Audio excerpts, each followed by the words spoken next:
All right. Welcome to episode 46 of The Future Belongs to Creators. I'm here today in a new location, which we can talk about.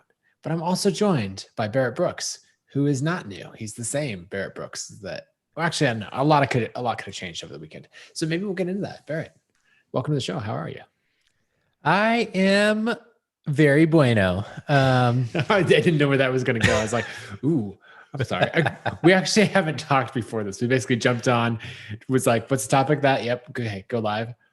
And so I don't know, but you're good. It's good to hear. I'm good. It was a good weekend. I very intentionally took this weekend as a don't work in the yard, don't exert yourself kind of weekend. And it was really nice. I forgot what that felt like. I've really been, I guess, entertained myself with very hard physical labor for the past month and a half. And felt good not to do that. I read several books. I didn't finish them, but I read from several books, I guess is how I should put that. I also grocery shopped on Sunday morning for the first time on a weekend in a while. It was pretty good. It was good. But then I spent most of the day like chopping and prepping the veggies for the next 2 weeks so that I can just pull them out of the fridge and cook them immediately as opposed to like having to do the whole routine. I'm interested to see how that goes. So I'm good. Excited for this week of the podcast. How you doing? I'm good. I'm trying to troubleshoot something on Zoom really quick. Looks like the podcast is being weird. Let's see if hopefully it's streaming properly. Okay. Well, let me double check that. Yeah, it says that everything's good. I think that Gmail just logged me out and then that kicked me out of YouTube and a bunch of stuff all at the same time. I think we're good. I think we're okay. That's what we'll keep telling ourselves. No, I'm green. I moved into the tiny house this weekend. So this is me in the new office. No. Does your family miss you? I moved work into the tiny house. They're still over there. If you probably can't see out that window, but like there's the corner of our house. Yeah. And so they're not that far away. They can actually, from in the house, you can see like the left quarter of my iMac screen. Oh, so make sure, it's my excuse to stay productive. Not just watching YouTube videos all day. Great. Which I don't know, whatever. But it's exciting to be out here. I have tons of natural light. I feel like it's a way better setup. There's a bit of an echo, so I got to deal with that. Also, the way this desk is set up, if I bump it, it rocks the screen. My desk does that. Yeah, I think it's probably just a function of standing desks not quite being as stable. Yeah. But I tweeted about this problem of like, why is my iMac rocking? And I found a little hardware device that people 3D print, and I bought one that you can mount on there and like fix it in there better. I don't know if this will fix the problem, but yeah. Anyway, I'm rambling. I'll give a full tiny office tour at some point. I guess this weekend, the only thing I did that was big was I went on an 8-mile hike, which was pretty fun. With a few friends in town, we went out, drove up to the mountains. I was kind of worried because the parking lot was totally full. And I was like, oh boy, here we go. But turns out that 20 cars with people spread out over 8 miles. Like it's not a problem at all. Pretty sparse. Yeah, not a big deal. So anyway, I'm good. Excited to dive into our topic. I don't know. Do we have anything else random that we want to cover? No, I don't think so. Oh, you know what? One thing I will throw out there. We are thinking about the future of this podcast. We've been at it. So when we started, if you remember, we said we were going to do this for 8 weeks for sure. It's been 9 and enjoying it. Obviously love having the crew here every day. We are thinking about how to move forward. So we have a couple options there. One is to change exactly nothing and keep doing exactly what we're doing. But another one we're considering is going to a weekly format where we have a little bit of a longer form show, probably an hour. But, if we really got into something, I suppose we could end up going a little bit longer on occasion. And I guess I'd just love to hear what you think. If you're in the audience and you listen, especially live, you're probably the biggest consumers of the show. And so we'd love to hear what you'd like us to do.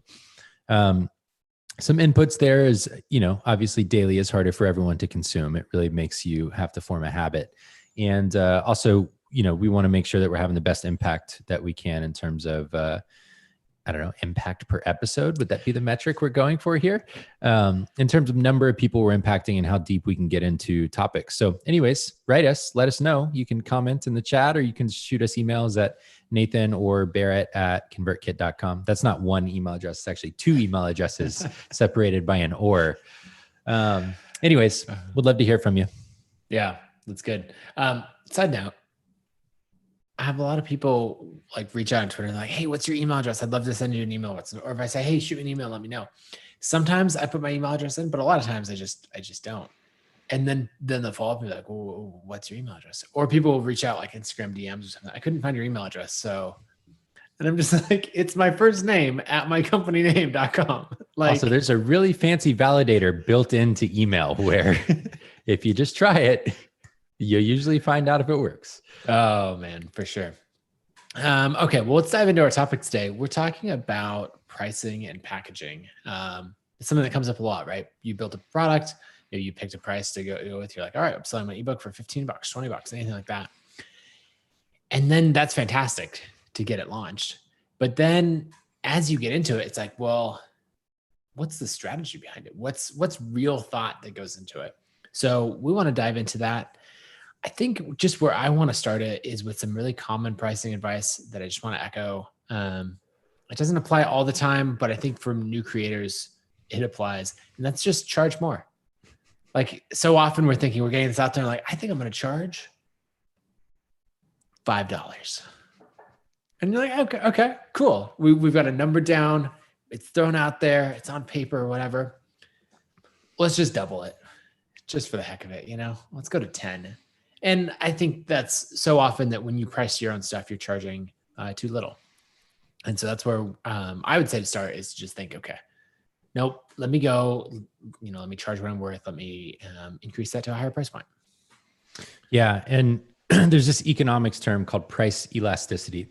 And price elasticity refers to the idea that there is an equilibrium between pricing and demand. And so as you increase price, demand will go down.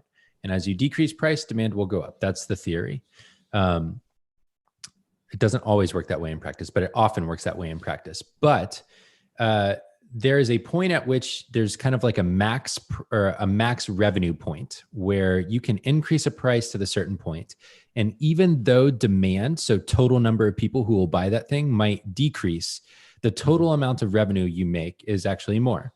And so an example of this would be if you charge $1 for a thing and 100 people will buy it, or you charge $5 for a thing and half as many people will buy it, but that's 50 people times 5 is $250. Whereas before you were making $100 from the 100 people who bought it. That makes you more money. And so generally speaking, that advice for charging more comes from this idea in economics of the price elasticity of demand. And very, very often creators are underestimating the number of people who will still pay at an increased price. And they're optimizing for really the psychology of knowing you didn't overcharge or that you didn't charge more than the thing was in value. And what you actually want to be optimizing for is revenue for your business. Don't be a huckster. Don't trick people into buying things that they shouldn't buy. But in general, you should charge as much as you can to earn the max amount of revenue. Yeah, we're all trying to earn a living as a creator. We're trying to build a business that's going to pay all the bills. And so one of the best ways to do that is to charge a good price. And so this gets into another point of charging or pricing based on value delivered, not whatever else is going on in the industry, right? So if we think about we're selling a book, I'll use my own example of selling a book about design. I could go different ways. What does a book cost? $20? $20 seems like a fair price for a book. But you know what? Amazon, they discount all of the books. And so now all of a sudden we're like $13, $14 is the fair price for books. So I guess I should go with that. Well, but hold on. A book has, it's a physical book. It gets printed, it gets shipped. There's all these costs to it. I'm not selling a real book. I'm selling an ebook. So I should probably be cheaper than that. So like $9, $7. And we do this thing where we price based on these comparisons to similar things in the category. And what's going to happen is you're going to drive that way down. And you're taking this thing that's really for a niche audience, right? You're sending it to your 100 people on your email list, your 500 people, your 5,000 people. And you're saying, let me take this niche thing and make it like a total mass market thing. And I would just say, don't do that. Instead, think about what's the value that I'm delivering. And so in my case, I was like, okay, well, I'm teaching people how to design iPhone applications. These are high paid people. I'm teaching a skill that makes money to people who have money. And so why don't we price based on value? Like if you go through my book, what's the outcome? And I would want you to save 2 weeks to a month off of your development, your design learning career by reading this book. So I'm like, okay, well, a high paid person saving 2 weeks or a month, like that's worth more than $10. And so that's when I got into charging a crazy price for a book of $39. And that was the starting point. I went up from there. But that's where you start to think about, okay, what's the value that you can provide? What's the outcome that whatever you're selling has? And let's price based on that, not like how many hours it took me to create or whatever else is out there in the market. Yeah. And it's a really easy kind of linear thinking path when you're teaching something related to making money. And so if you're teaching a skill set that has professional value, or it allows someone to go start a business, or it helps them become a better designer, which then translates into the ability to earn more money, it's really easy to think through that. There's economic value to it. And so I think a lot of places where people get bogged down in this are when they don't have as clear a path to economic value from what they're creating. And so this often happens in the kind of entertainment space or the inspiration space. So let's say you make a documentary about the Arctic region and how climate change is altering the patterns of wildlife there. Well, there's no economic value per se to that. Like if I sit down and I buy that from you and I watch it, I'm not going to go get 10 times the value of the price that I paid from that in money. And so now you're appealing to a different kind of value. And in that case, it's very much an aspirational, identity-based purchase. I am the kind of person who believes in conservationist and environmentalist work. Therefore, I'm going to support you so that you can continue doing it and spreading the message. And that's something entirely different. And in that case, you're playing with this kind of different form of value that you want to price towards. And you want to think about a person in the position, number one, who's in your audience. And so that goes back to earlier conversations we've had on the show. Do they have money? Do they not have money? And what is it that they're buying for? So I'm buying a documentary to become more educated, to be able to share it with friends, and to seem smart on the topic of environmentalism in that case. That's worth to me, I don't know, maybe it's worth 25, 30 bucks if I get to own it forever, because I also know it's going to support your work. Like it's not what I would normally pay for a movie to buy it.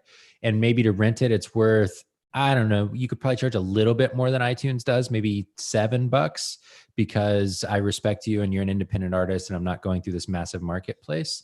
And so you really do want to think through, what is the value you're providing? Where is the value being derived from? Yeah, that's good. Well, and I think this rolls into kind of the next topic within it is multiple price points. And that's that you can actually charge different people different amounts. So let's say I produce this documentary on environmental topics that I really care about. And I'm like, okay, I'm going to sell it for $15 because that feels like that range. And I want it to be as accessible to as many people as possible. And then you're thinking, but there are so many more people who care and who would love to back the project and who just want to support me as an independent creator. And the problem is that now all they can do, like the most they can pay you is $15. You can't do anything else from there. And that's where multiple packages come in, where you say, okay, I'm going to sell versions of the same product at very different price points. And so an example there would be, great, get the documentary for $15. And then there's a I'm trying to think what I would even call it. And the other side would be like the true fan, but it would be the project investor, or you'd have some, I'm trying to think, I would call it like, you'd have some clever thing, right? Of whatever you call the the person trying to learn, and then you'd have like the conservationist or the something, right? There'd be a higher tier, and that's $50. And with that, you get behind the scenes access. You get this additional video. Maybe you get access to a group Q&A call with the director of the film. Some of those things where there's this price at $50. Maybe even there's one way up there at thousands of dollars where you actually get to come to this dinner in San Diego that's happening with these other people, right? If you really care about it. Because you end up with this, going to the price elasticity that you were talking about before, you end up with this big range of someone who's like, $15 is a lot of money to some people, to many people. And then, $50 or $250 might not be that much money to somebody else. And so you can actually capture that whole range of value and give people options in what to buy, rather than just choosing one high price and excluding everyone below it, or choosing one low price and missing out on all the revenue and all the support for your creative work. Yeah, I love that. I've got an example here to share of this exact thing. This is a film festival that's going on right now called Mountain Film. They're doing it online instead of in Telluride where they normally are.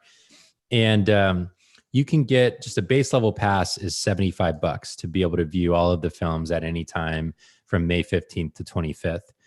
And then they have these other passes that you can see here, which range all the way up to $5,000. And it's exactly that, Nathan. It's the ability pass. to... That's a great way to talk about it. Yep, exactly. And so you get access to all of the films, all of the extra presentations and everything, but really it's a tax deductible donation. And so they're just making this available because they know that some people in their community, number one, they really want to make sure this festival makes it beyond the pandemic. And number two, they support the kinds of work that are featured in the festival. And so this is just an annual way, I would imagine, for a lot of people to give their annual donation. And they know that. And so they're just putting it right up front so that you can make that donation as you're buying a ticket, essentially, which is super smart here. Yeah. So the way that I would think about it when doing packaging is I would say, what's the price that I want to charge to make it accessible to everyone?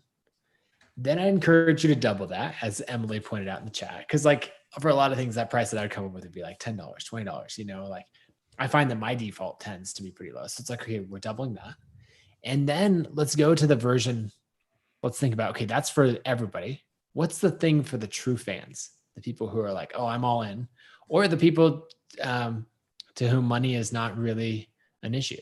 I think when this was years ago when my son first started going to a private school, and it's a private school here in Boise. So it's not like East Coast private schools or anything like that. And so it's not even that expensive, but I was at an event there and I realized just how many people have so much money. And I was like, whoa, this is not at all the world that I grew up in or anything like that. And you realize, oh, okay, my preconceptions about money are just radically different for other people in both ends of the spectrum. And so then you think about, okay, what's the offering that I'm going to have to the person who's not going to think long and hard about spending $200 or $300? Or there's another type of person, and that's the one holding the company credit card, where they're actually making more of a business decision, right? Maybe it's a brand decision, right? If we're backing this film festival, so sure, $5,000 off our corporate sponsorship budget, done. That's easy. Or maybe it's the other side of like, I need to get my design team to learn these skills. I don't want to write a paycheck.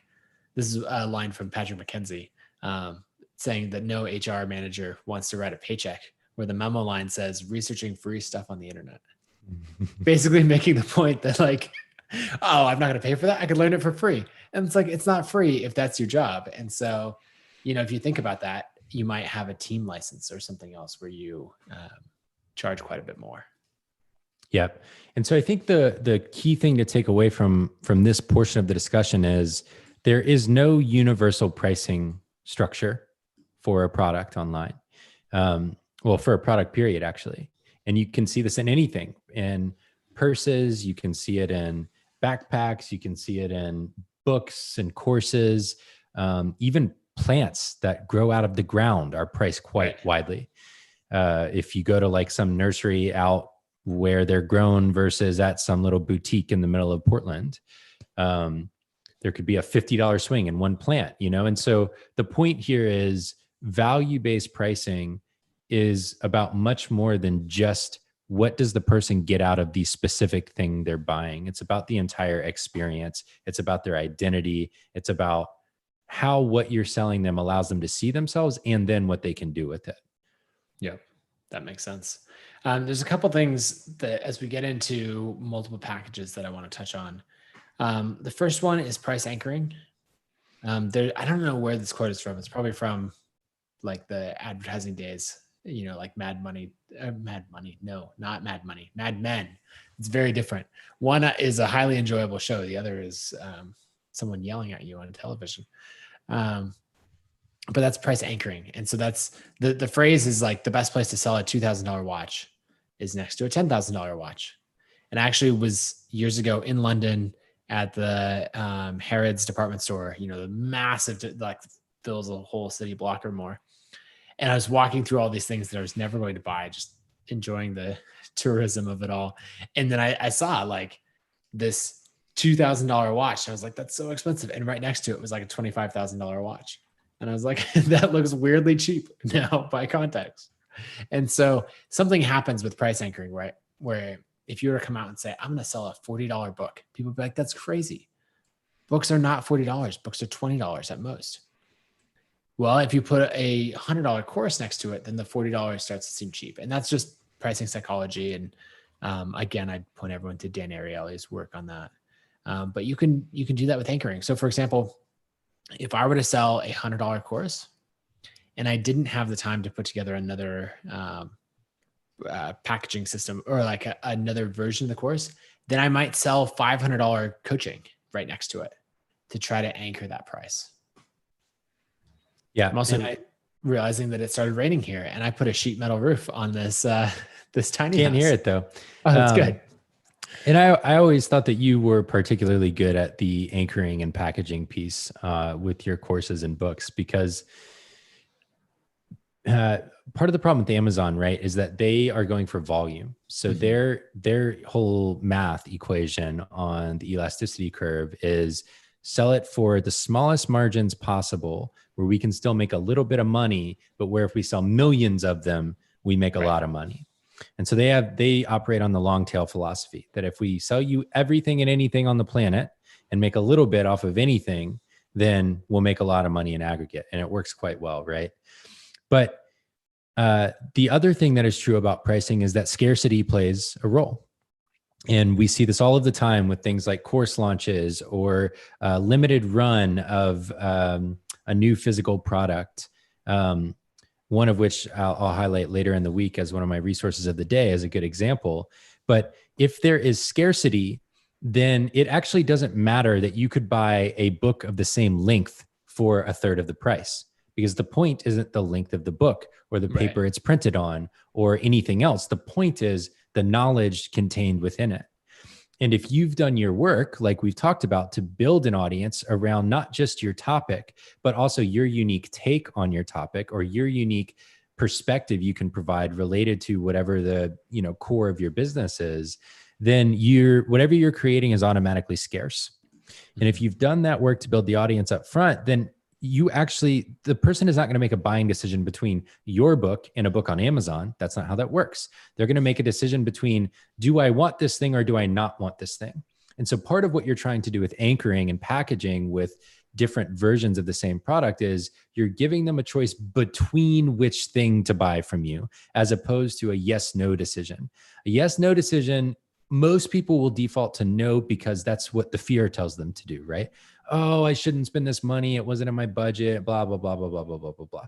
But when you give them multiple options and you anchor the one you actually want them to buy on a higher priced option, then you do a couple of things. You remove the fear of buying the wrong thing because they can make the decision, well, I didn't buy the most expensive one, so I was responsible, number one. And number two, it's like, well, I got to choose between which one of these was right for me, and I chose the right one for me. And so they're able to justify it to themselves multiple ways, which is very smart from a psychological standpoint, because you're getting yourself out of this like win or lose scenario and into I win either way. You win because you get to consume this thing. And so we both are happy.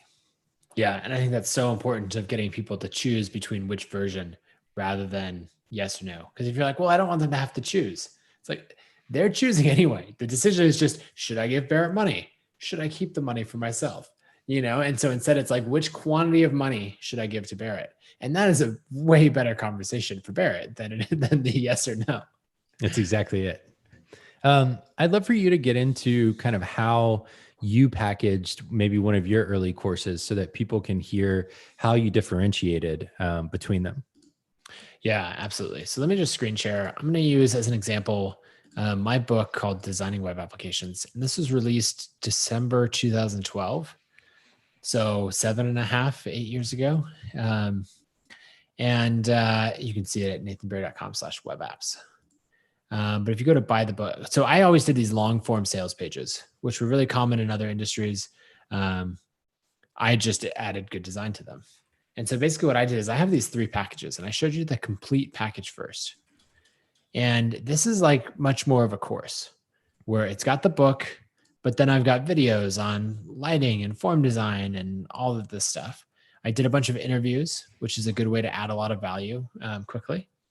And then I included all the resources that I had on, at the time, Photoshop is what everyone was using. Now I do a course on Figma, and it would include all my Figma files. But I had case studies and bonus content and stuff like that. Right. So this is basically the whole product right here. And I would sell that for $249. But then as you kept scrolling, if you're like, okay, reading to that point, then you'd come across this one for $99. And that has a lot of similar things, but half the tutorials, half the interviews, but still the book. Or then down here for $39, I had just the book. Now I used to do this another way. I think that now I'm trying to remember. Google searches his own name. App Design Handbook. There we go.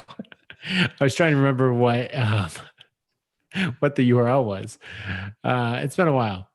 Okay, so this one I relaunched later with a co-author, Jeremy Olson, and looks like I switched this. Okay. There was an early version that I had where I had like a pricing column where you could compare them side to side. That was one of the tests that I ran, was basically, should I go least expensive to most expensive? Should I display all of them at the same time? Should I go most expensive to least expensive? And after much testing, this layout of like basically saying, this is what to buy, or if not that, buy this, or if not that, buy this other thing, is what I ended up on. Basically what I found is that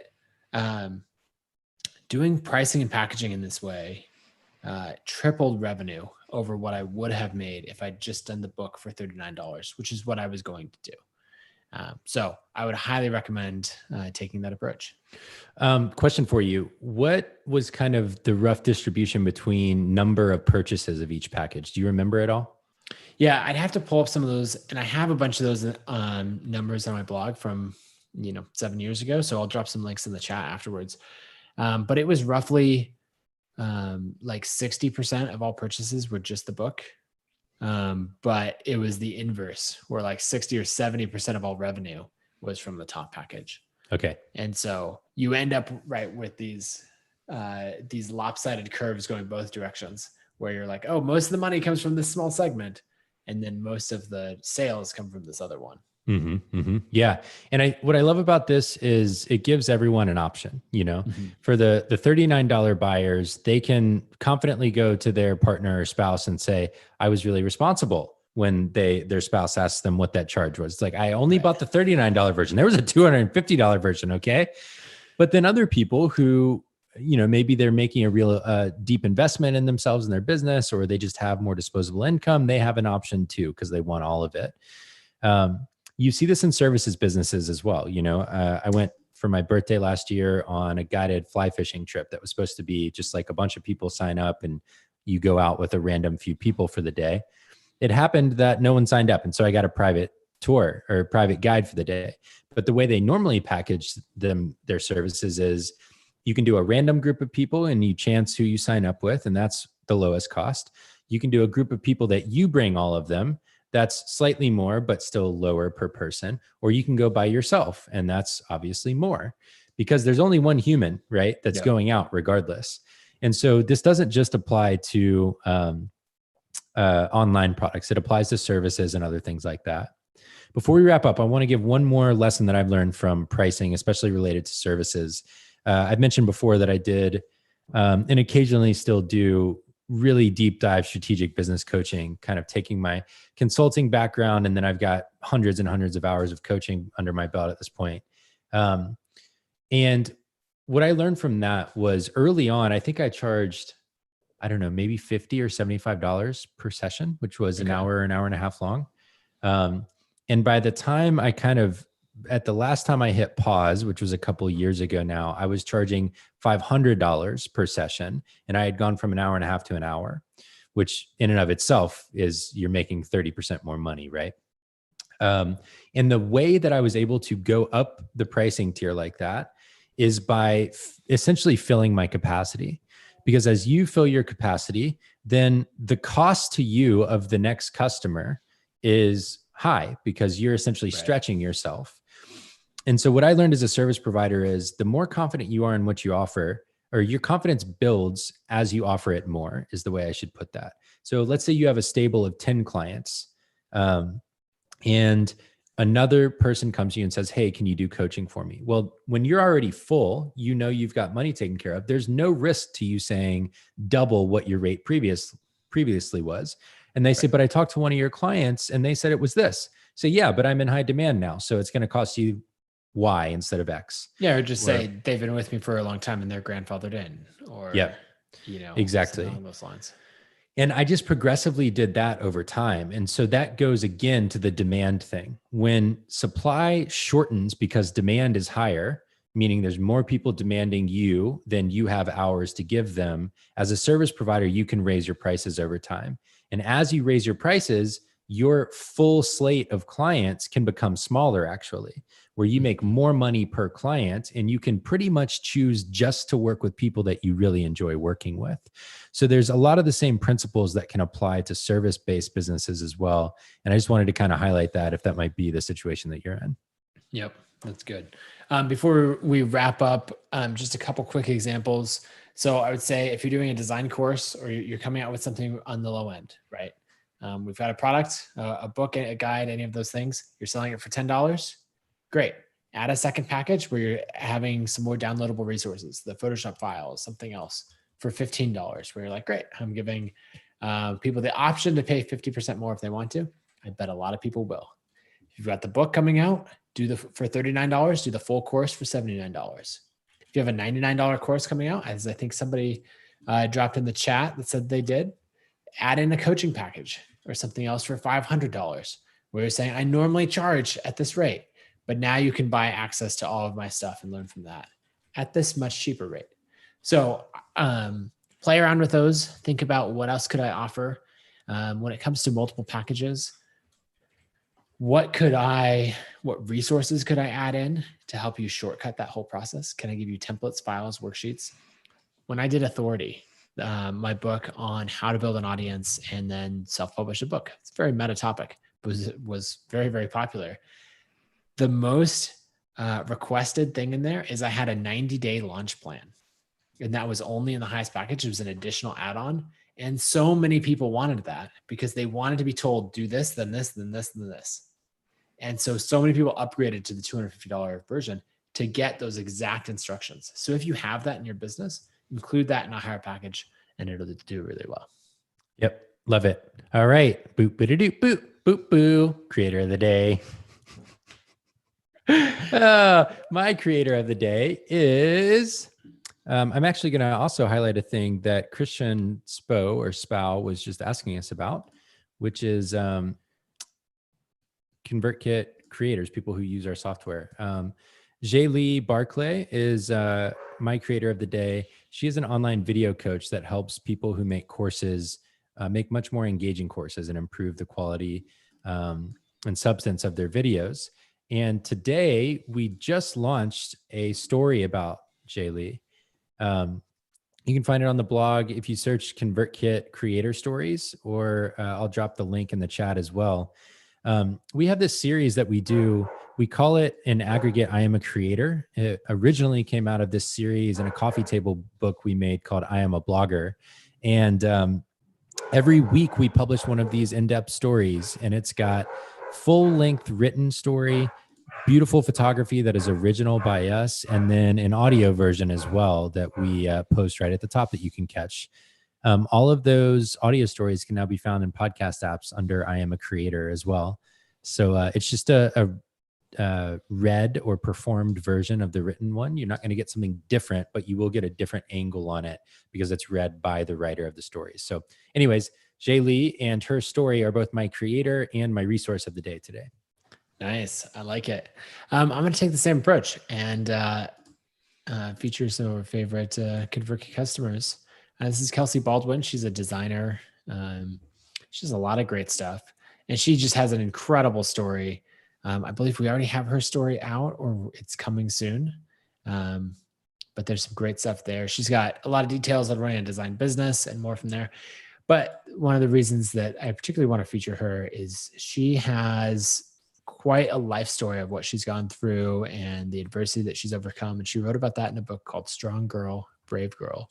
That's out. You can order it anywhere. It looks like she's linking to Amazon there. But check her stuff out at paperandoats.com. Love it. I think that's it for today. My thought of the day is quoting Nathan Barry, which is, or no, I'm actually going to quote Emily Mills. Sorry.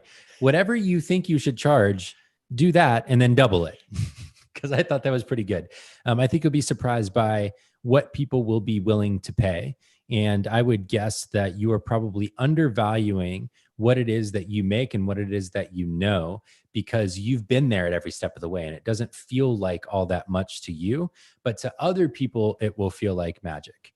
And so you should really make sure that you take that into account into your pricing. That's all we got for you today.